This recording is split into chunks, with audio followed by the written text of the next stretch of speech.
देखिए स्टूडेंट्स, ये नेक्स्ट अगला ये भी जो वीडियो है वो ह्यूमन डाइजेस्टिव सिस्टम से रिलेटेड कुछ पार्ट्स हैं, उनके बारे में कुछ उनके पार्ट्स के बारे में कुछ नॉलेज है जो आपको जानना चाहिए।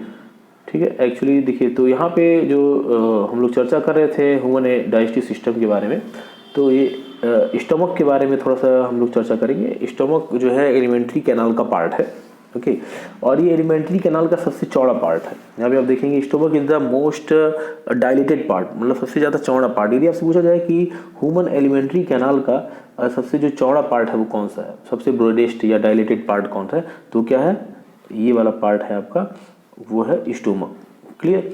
फिर यहाँ पे स्टोमक को आप जो है 3 पार्ट्स में डिवाइड कर सकते हैं। जो स्टोमक होता है नॉर्मली इसमें 3 पार्ट में डिवाइड कर सकते हैं। पहला है आपका कार्डियक स्टोमक। ठीक है, ये एंटेरियर पार्ट है, एंटेरियर मीन सबसे आगे वाला पार्ट है। ठीक है, स्टोमक में जो फ्रंट पहला जो पार्ट है एंटेरियर पार्ट है उसका नाम है कार्डियक स्टोमक। सेकेंड जो है वो है फंडिक स्टोमक। ठीक है, और थर्ड है आपका पाइलोरिक। क्लियर। तो एक्चुअली यहाँ मैंने आपको बताया कि स्टोमक में आपसे पूछा जाए कि स्टोमक में कितने पार्ट्स हैं, तो नॉर्मली आप लिख सकते हैं 3 रीजन्स या 3 पार्ट्स होते हैं। एक है आपका कार्डियक, ठीक है, एक पहला क्या है कार्डियक स्टोमक, सेकंड है फंडिक स्टोमक और थर्ड है आपका पाइलोरिक स्टोमक। ठीक है, आइए आप पूछ दे कि स्टोमक के एंटेरियर पार्ट का क्या नाम है। देखिए एंटेरियर, मिडिल और पोस्टेरियर। तो एंटेरियर पार्ट का नाम है कार्डियक स्टोमक, मिडिल पार्ट का नाम पूछे तो फंडिक और पोस्टेरियर पार्ट को पूछे तो क्या लिखेंगे, पाइलोरिक। क्लियर। तो इससे भी प्रश्न बन सकते हैं, तो आप लोग को भी ये भी नॉलेज आप अपने नोट्स में जरूर इसको इंक्लूड करिए। ओके, फिर आगे जैसे देखिए देखते हैं, फिर यहाँ पे देखिए, अच्छा स्टोमक में जो डाइजेस्टिव ग्लैंड्स होती हैं उनका नाम है गैस्ट्रिक ग्लैंड्स। स्टोमक में जो डाइजेस्टिव ग्लैंड्स होती हैं उनका क्या नाम है, गैस्ट्रिक ग्लैंड्स। ओके, ये देखिए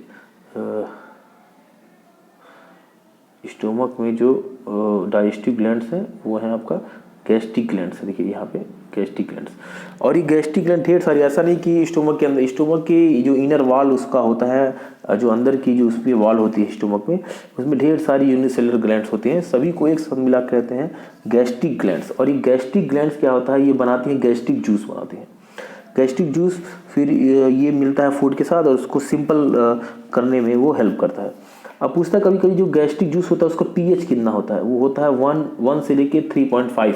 ठीक है, यानी कि वो एसिडिक होता है। आपको मालूम है ना कि जो एसिडिक मटेरियल्स होते हैं या सब्सटेंस होते हैं उनका पीएच वैल्यू 7 से कम होता है, और जो बेसिक होता है उनका पीएच वैल्यू 7 से अधिक होता है। ठीक, तो ये है इनकी पीएच वैल्यू 7 से कम है, आप देख रहे हैं 7 से कम है, 1 to 3.5 ये वेरी हो सकता है। ठीक, तो ये एसिडिक नेचर का होता है गैस्ट्रिक जूस। क्लियर। फिर आप आगे इसमें देखेंगे कि gastric gland found in the stomach according to region of stomach. Gastric glands also 3 types. ये भी जो होती है वो, जैसे आपको मैंने बताया ना कि स्टोमक में 3 पार्ट होते हैं, कार्डियक, फंडिक और पाइलोरिक, तो वैसे भी ये गैस्ट्रिक ग्लैंड्स भी 3 टाइप के आप कह सकते हैं। ठीक है, रीजन के बेस पे। अच्छा, इसमें क्या आता है, वो स्टोमक से ही प्रोटीन का डाइजेशन, देखिए यहाँ पे मैं लिखा है protein digestion start in the stomach. देखिए जो पहला जब हम लोग खाना खाते हैं तो माउथ में सेलिवा होती है, और सेलिवा में एक एंजाइम होता है टाइलिन, और टाइलिन स्टार्च को माल्टोज में बदलता है। और स्टार्च क्या है, एक प्रकार का कार्बोहाइड्रेट है। तो कार्बोहाइड्रेट का जो फूड मटेरियल है कार्बोहाइड्रेट, उसका डाइजेशन तो स्टार्ट हो जाता है आपके माउथ से ही। ठीक है, लेकिन और जो प्रोटीन होता है उसको डाइजेस्ट करने वाले भी कोई एंजाइम्स माउथ में नहीं बनते हैं या सेलिवा में नहीं बनते हैं। तो जब ये फूड पहुंचता है स्टोमक में, और स्टोमक में जो गैस्ट्रिक ग्लैंड्स होती हैं वहाँ से ये प्रोटीन को भी डाइजेस्ट करने वाले एंजाइम्स इसमें होते हैं जो प्रोटीन को डाइजेस्ट करते हैं। तो यदि आपसे प्रश्न पूछे कि प्रोटीन का डाइजेशन ह्यूमन बींग्स में कहाँ से स्टार्ट होता है, ठीक है, तो कहाँ से आप लिखेंगे, स्टोमक से। क्लियर। फिर आगे इसमें देखेंगे, फिर नेक्स्ट इसमें देखेंगे गैस्ट्रिक ग्लैंड्स की जो जो सेल्स होती हैं। अब मैंने बताया ना कि ढेर सारे करोड़ों या लाखों सेल्स हैं स्टोमक में जो सभी गैस्ट्रिक जूस बना रहे हैं, लेकिन वो जितनी भी गैस्ट्रिक ग्लैंड्स हैं और यूनिसेलुलर ग्लैंड्स हैं, इनको जो एक्चुअली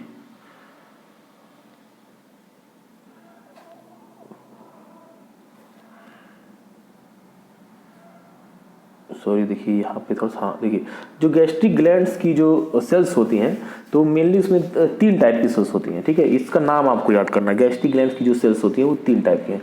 पहला है म्यूकस सेल। म्यूकस सेल्स क्या बनाती है? म्यूकस बनाती हैं, ठीक है। तो म्यूकस सेल्स क्या बनाती है? जो ये है चिपचिपा पदार्थ होता है म्यूकस, जो फूड को इजीली एलिमेंट्री कैनाल में मूवमेंट में सहायता करता है। एक पार्ट से दूसरे पार्ट में इजीली वो एक डायरेक्शन में आसानी से मूव हो सकता है, म्यूकस, ठीक। सेकेंड जो सेल है आपको लर्न करना है, गैस्ट्रिक ग्लैंड्स में दूसरी टाइप की सेल से ऑक्जेंटिक बोलेंगे या पैराइटल। ऑक्जेंटिक भी बोला जाता है, पैराइटल। ये बनाती है HCl। ये नाम आपको याद करना जरूरी है, ठीक है। अच्छा, स्टोमक में एक एसिड बनता है, HCl ही बनता है, इसको बोलेंगे हाइड्रोक्लोरिक एसिड, ठीक। और पूछे कि स्टोमक में कौन सी ऐसी सेल्स हैं या ऐसी गैस्ट्रिक ग्लैंड्स हैं जो HCl को बनाती हैं, तो आप उसमें क्या लिखेंगे? ऑक्जेंटिक सेल या पैराइटल सेल। नेक्स्ट है अगला जो सेल्स है उनको बोलेंगे चीफ या पेप्टिक या जाइमोजन, ठीक है। तीनों नाम बोल सकते हैं, चीफ सेल्स या पेप्टिक सेल्स या जाइमोजन सेल्स। ये बनाती हैं पेप्सिनोजन एंजाइम। क्लियर है? तो इस तरीके से आप इसको लर्न करिए कि जो स्टोमक में जो गैस्ट्रिक ग्लैंड्स है इसमें 3 टाइप की मेनली सेल्स हैं, ठीक है। ये है फर्स्ट म्यूकस सेल जो म्यूकस को बनाती हैं, ये चिपचिपा पदार्थ है। सेकंड है ऑक्जेंटिक या पैराइटल सेल, ये HCl बनाता है। और चीफ पेप्टिक या जाइमोजन सेल्स होती हैं, ये पेप्सिनोजन या पेप्सिन को डाइजेस्ट करने वाले एंजाइम्स को ये बनाती है। क्लियर? तो फिर आगे फिर हम लोग इसमें चर्चा करेंगे। देखिए यहाँ पे ये नॉलेज मैंने आपको ऑलरेडी भी बता दिया है, ठीक है, कि जो अगला जो पार्ट है ह्यूमन, अगला जो पार्ट है ये इंटेस्टाइन की बात, ठीक है। इंटेस्टाइन 2 टाइप के हैं, एक है स्मॉल इंटेस्टाइन पहले, उसके बाद लार्ज इंटेस्टाइन, ठीक। तो जो स्मॉल इंटेस्टाइन है ये पहले होती है और जो लार्ज इंटेस्टाइन है वो स्मॉल इंटेस्टाइन के बाद होती है, ठीक है। इसको हिंदी में बोलते हैं छोटी आंत, इसको बोलते हैं बड़ी आंत, ठीक है। तो कौन सी आंत पहले होती है? वो होती है स्मॉल इंटेस्टाइन या छोटी आंत, और उसके बाद में आती है लार्ज इंटेस्टाइन। क्लियर? फिर आप लोग इसमें देखेंगे यहाँ पे टोटल जो स्मॉल इंटेस्टाइन की लेंथ है मैंने आपको पहले ही बताया 7.5 मीटर, ठीक है। स्मॉल इंटेस्टाइन की जो लेंथ होती है 7.5 मीटर होती है, और जो लार्ज इंटेस्टाइन होता है उसका मैंने आपको बताया था 1.5 मीटर। एक एडल्ट ह्यूमन बींग्स में, एक वयस्क मानव के शरीर में इतना नियर अबाउट इस तरीके से होता है, ठीक है। फिर मैंने आपको बताया था इसमें क्लियर मैंने आपको बताया था कि जो स्मॉल इंटेस्टाइन में भी 3 पार्ट्स होते हैं, ठीक है। वो कौन कौन से पार्ट हैं? डिओडिनम, जेजुनम और आइलियम। मैंने आपको ट्रिक क्या बताया था? D, J और I, ठीक है। D फॉर डिओडिनम, उसके बाद है जेजुनम और फिर है आइलियम। क्लियर है? फिर मैंने आपको यहाँ पे फिर एक नॉलेज दिया था, मैंने आपको यहाँ पे एक नॉलेज दिया था कि ये स्मॉल इंटेस्टाइन में 3 पार्ट्स हैं, डिओडिनम, जेजुनम और आइलियम। लेकिन आइलियम में ही ये जो आइलियम पार्ट है, ये जो आइलियम है वहीं पे ही ये हेल्प करता है डाइजेस्टेड फूड को एब्जॉर्ब करने में, ठीक है। अब इसमें मान लिया आपसे पूछा जाए कि फूड, डाइजेस्टेड फूड का एब्जॉर्प्शन कहाँ होता है, तो स्मॉल इंटेस्टाइन में, ठीक है। और फिर इसमें भी यदि कैटेगरी करके दे दे कि स्मॉल इंटेस्टाइन की किस पार्ट में, तो आप क्या लिखेंगे? आइलियम में। क्लियर है? आई होप सभी लोग को ये चीज़ समझ में आएगी। फिर देखिए यहाँ पे लार्ज इंटेस्टाइन, मैंने आपको बताया कि इसमें 3 पार्ट होते हैं। मैंने इसके लिए टिक भी आपको बताया था कि आप इजीली इसका नाम याद कर सकते हैं। तो क्या होता है? CCR, ठीक है। सी फॉर क्या है? सीकम, और फिर है कोलन, और फिर क्या है? रेक्टम। क्लियर? तो इस तरीके से आप इस पार्ट का नाम याद कर सकते हैं, ठीक। ये ही जो टोटल नॉलेज था वो भी एक्चुअली यहाँ पे इसको भी आप क्लियरली देख के अपना नोट्स आप बनाइए, या नोट्स ऑलरेडी बनाए तो इस भी नॉलेज को अपने नोट्स में आप इंक्लूड करिए, ठीक। और एक चीज़ और मैं आपको बताना चाहूँगा कि यहाँ पे जो ये PDF नोट्स है इसको आप लिखते रहिए। लिखेंगे तो आपका नोट्स भी तैयार होगा और आपको लर्निंग भी होगी, याद भी होगा। अगली चीज़ यहाँ पे आप देखेंगे कि जो आप यदि मेरा YouTube चैनल आप देखते हैं तो इसमें आप देखेंगे यदि आप मोबाइल इस तरीके से करके देखेंगे, ऐसे मान लीजिए लंबा मोबाइल है, यहाँ पे YouTube मान लीजिए ये वीडियो चल रहा है, तो यहाँ पे फिर जब इसको आप ये वीडियो मान लीजिए है, वीडियो में यहाँ पे एक स्क्वायर टाइप का एरिया है, इसको जब क्लिक करेंगे और अपना रोटेशन आप ऑन करेंगे, ठीक है। तो रोटेशन ऑन करके जब इस तरीके से आपको वीडियो मोबाइल ऐसे आप देखेंगे तो पूरा क्लियर आपको ये नोट्स दिखाई देगा, ठीक है। तो मैं आपको रिकमेंड करूंगा इस साइड से आप वीडियो न देखकर मोबाइल को रोटेशन ऑन करके इस तरीके से फुल वीडियो देखिए, तो और भी जो लेटर्स हैं नोट्स में वो क्लियर होंगे और आसानी से आप उसको समझ पाएंगे, लिख पाएंगे। Okay, thank you for watching again.